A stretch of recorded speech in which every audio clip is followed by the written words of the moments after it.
GHMC municipal కార్పొరేషన్లో కార్పొరేటర్కి సంబంధించినటువంటి ఎలక్షన్స్లో మేయర్ ఎంపిక, డిప్యూటీ మేయర్ ఎంపిక జరగనున్నటువంటి క్రమంలో కార్పొరేటర్స్ ఎన్నిక కోసం ఫిబ్రవరి 2వ తారీఖున రంగం సిద్ధమైనటువంటి విషయం తెలిసిందే. ఈ క్రమంలో నామినేషన్స్ మొత్తంగా మన సర్కిల్ 5 పరిధిలో అంటే చార్మినార్ అసెంబ్లీ కాన్స్టిట్యున్సీ అట్లాగే బహదూర్పుర అసెంబ్లీ కాన్స్టిట్యున్సీకి సంబంధించి ఇప్పటివరకు 11 వార్డులు ఉన్నాయి. ఈ 11 వార్డ్స్లో కూడా 140 మంది అభ్యర్థులు నామినేషన్ దాఖలు చేస్తుంటే చివరికి విత్డ్రా అయ్యే నాటికి నిన్నటి వరకు 69 మంది మాత్రం మిగిలిన్నారు. అంటే 71 మంది 71 మెంబర్స్ విత్డ్రాయల్ జరగడం జరిగింది. 1-2 రిజెక్షన్ కూడా జరిగాయి.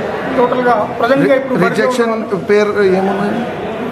ఏ పార్టీలో క్యాండిడేట్ పేరు ఐడియా లేదు, కానీ షాలిబండలో ఒకటి జరిగింది, అట్లాగే పురాణాపూర్లో ఒకటి జరిగింది. ఈ 2 తప్ప మిగతా అన్ని కూడా క్యాండిడేట్స్ ఎవరికి వాళ్ళుగా విత్డ్రా చేసుకునే పరిస్థితి. టోటల్గా 69 మెంబర్స్ బరిలో ఉన్నారు.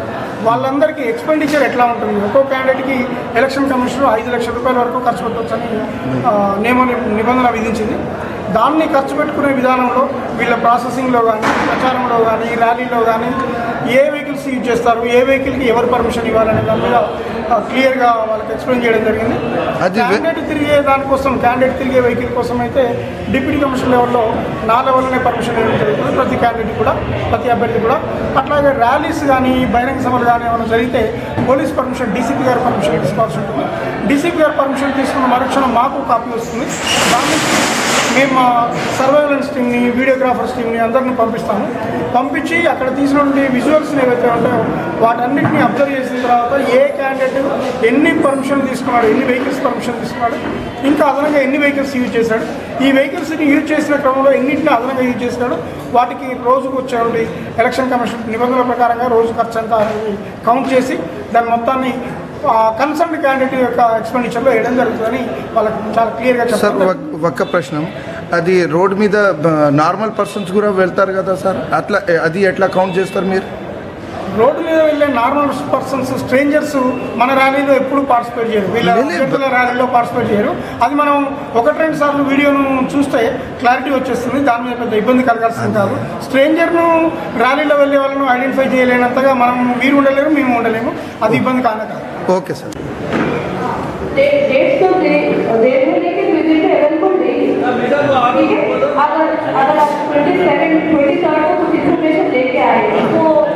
ठीक तरह कुछ चीज नहीं है क्योंकि लेकिन और 20 we are responsible for that. You need not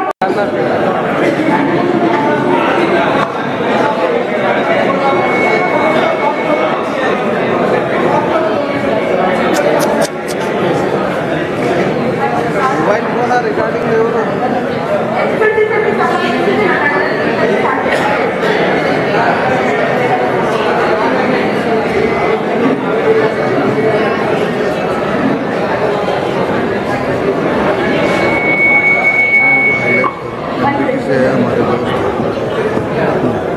election expenditure of please sit down.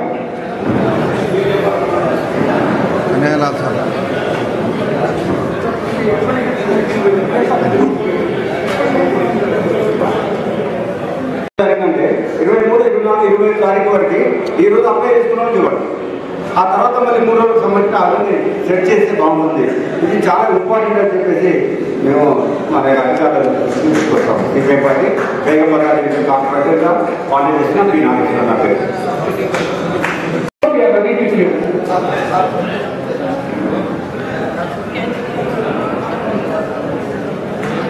Auto जी हाजरी भाई आटो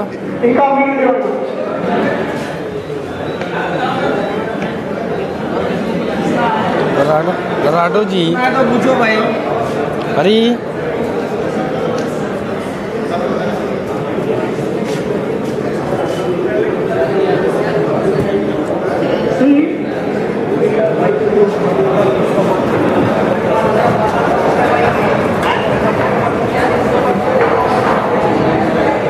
ఎలక్షన్ అథారిటీ అట్లా డిసైడ్ చేస్తుంది. మీరు చెప్పండి.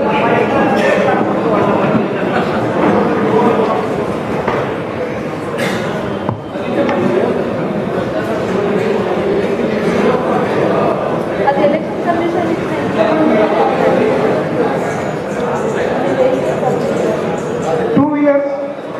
Motor bikes, scooters, mopeds, cycle rickshaws, ఇందులో ఏది ఉన్నా పర్మిషనే. అది ఎలక్షన్ కమిషన్ ఇచ్చిన ఆర్డరే. మనం మాట్లాడలేదు దాని మీద.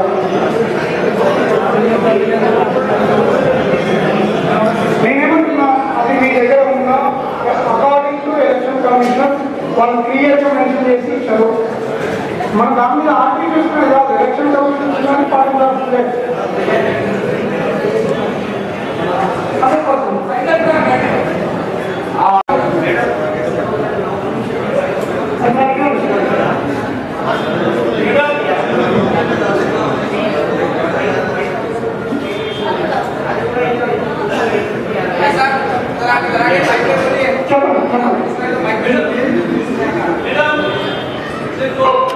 मेरी ओन प्रॉपर्टी पे मैं सिंपल फ्लैग या पोस्टर लगाना चाह रहा हूँ।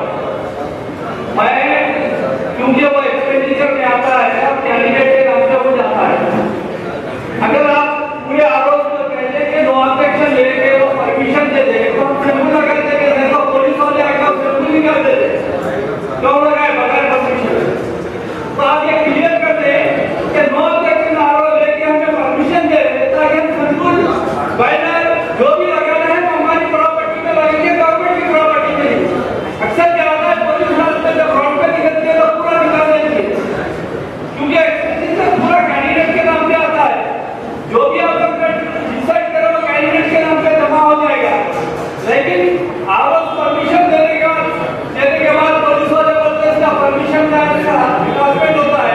अगर आप ऑर्डर इशू करते कि आरोप बोलते हैं तो परमिशन दे दे, उसके बाद हम लोग करेंगे। You are right.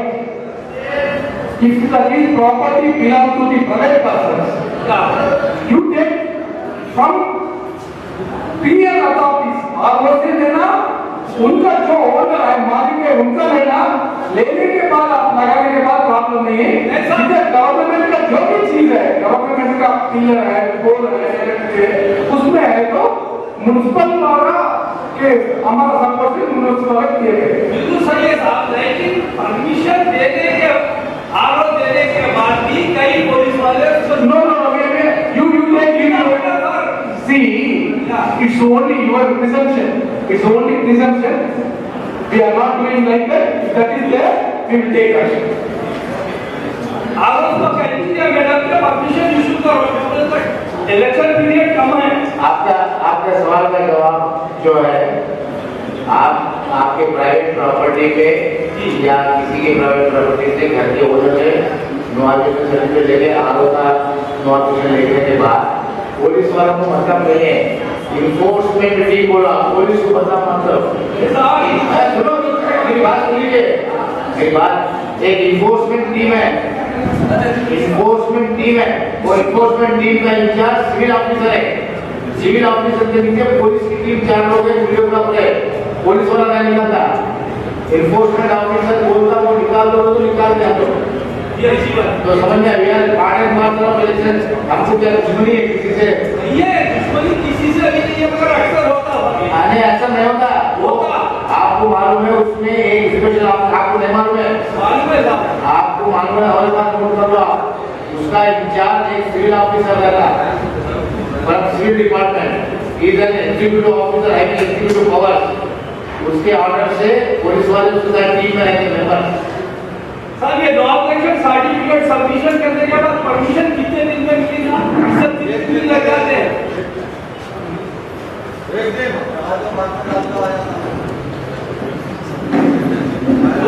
Well circle లెవెల్లో ఒక ఎక్స్పెండిచర్ సంబంధించిన మీటింగ్ కండక్ట్ చేయాలని ఉద్దేశంతో ఆల్ స్ట్రీమ్ క్యాండిడేట్స్ని ఇన్వైట్ చేయడం జరిగింది. అలాగే